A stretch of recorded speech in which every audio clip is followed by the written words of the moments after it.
everybody. This is Jake Zemla from Elderly Instruments, and I have Eric Langejans from Full Core Bluegrass in today. What brings you in today? Bringing in my new Super D to get a new pickup installed. Nice. What'd you choose? The K&K mini guitar pickup. Oh, yeah. I've had very good luck with those over the years. Personal favorite of mine as well. Yes, as far as keeping true to the sound of the guitar, I've had the best luck with those. Yeah, compared to others, I've felt that it's not a mic picking up the string sound and more of an authentic sound of the true guitar that you would hear in the room unplugged. Yes. Yeah. Yes. And in bluegrass, that's everybody's goal. Right. You know. Right. For years I never wanted to plug in. I wanted to use a microphone because it always sounded terrible when I plugged in, and it's like my first run at the K&K, I was like, oh man, even without the preamp, it sounded Right. pretty good right out of the box. Seemed like there was such a disconnect before between what you heard and what was coming through. Yep.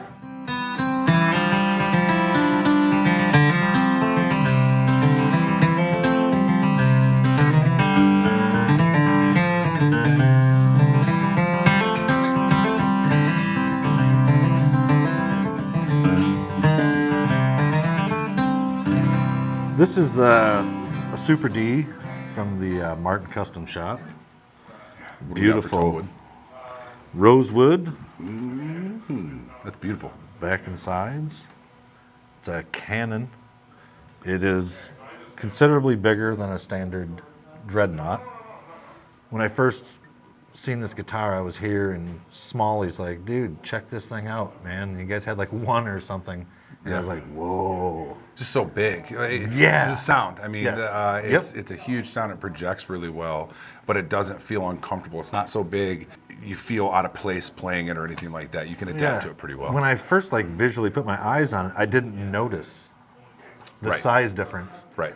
And then when I played it, I thought, it kind of feels like a little different, like the way I'm playing.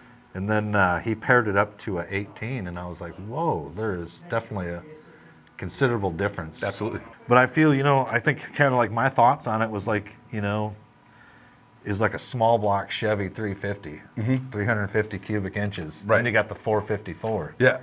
There's no replacement for displacement. No. And that's kind of how I felt about this thing. It's like, it's a Canon. Yeah. It's bigger and it's louder. Right. And in America, louder's better. That's right. That's right. Well, and especially doing kind of like what you guys do sometimes with your Skillback shows around, one microphone or two microphones, that really helps with that as well, and showcasing the instrument, and it stands out quite a bit. And sometimes, and even in an acoustic setting, picking at a festival or something, and some dude's got this pre-war Gibson banjo, and it's just a ripper, super loud. And so you take your solo, you're going to be heard. Yeah. That's really what I like about this guitar is, you're not going to get drowned out. Absolutely. And I'm not saying play loud, but I'm saying it's there if needed. If needed. It's like showing up to the job with all the tools to do the job. Yeah. And I think this guitar has everything you need to do what you need to do. It came out of the box ready to play, and it's really opened up in the last few weeks. It's a ripping guitar. I love it. We've become really good friends over a short period of time. That's the bond. When an instrument speaks to you, an instrument speaks to you. And to me, that's an important thing. When picking out an instrument or looking for an instrument, sounds how I want, but can you make friends with it? Right. And that happens instantly. You've got something you want to play. Yep.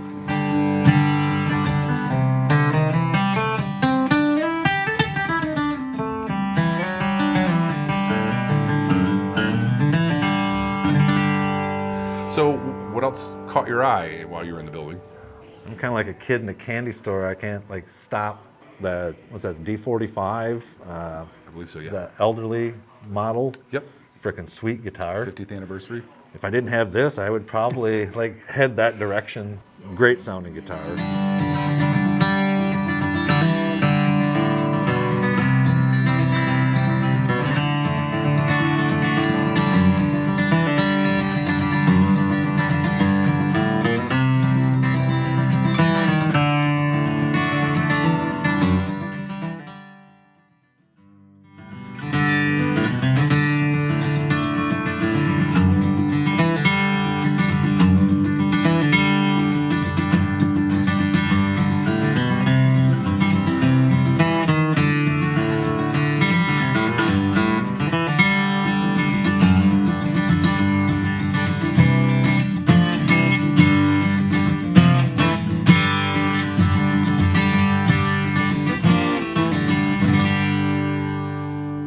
yeah, just checking them out, seeing, which ones speak to me. And I would say I would put that Collings and that 45 kind of in that same caliber of, great guitar. Yeah. Fun to play, good sound, good tone. Feels good. Feels good, yeah. Not plays fighting it. Yeah. Plays itself. Yep. I suggest if you're looking for a new guitar, I would get down here and play on some of these and see what you might find your new best friend in the store. So what does Full Chord have coming up in the future? We have our new album is all together. We are getting the final arrangements, and we were heading in down to Nashville the end of March. Awesome. To finally get it laid down. Perfect. There's going to be some singles released throughout the year, and looking for like I think November 10, November 11 release date. Awesome. And excited to get it, get it recorded, get it laid down, and start working on the next one. And it's a difficult thing trying to balance touring on time on the road, getting out there, staying relevant, and then also spending time to write. It's a total balancing act. Mm-hmm. Now I'm kind of back in writing mode again. Yeah, my voice memo on my phone is full of one-liners. That is the single greatest used app on the iPhone is the voice memos. If you don't know about it, use your voice memos for everything. If you're like doodle doodle doodle doo doodle doodle doodle doo doodle doodle doodle doo, so later when you get home, you can I'll let it go a couple weeks or like a month, and then I'll go through and like swipe through, like that's right, that one was gold. Yeah, I go back and revisit it, and I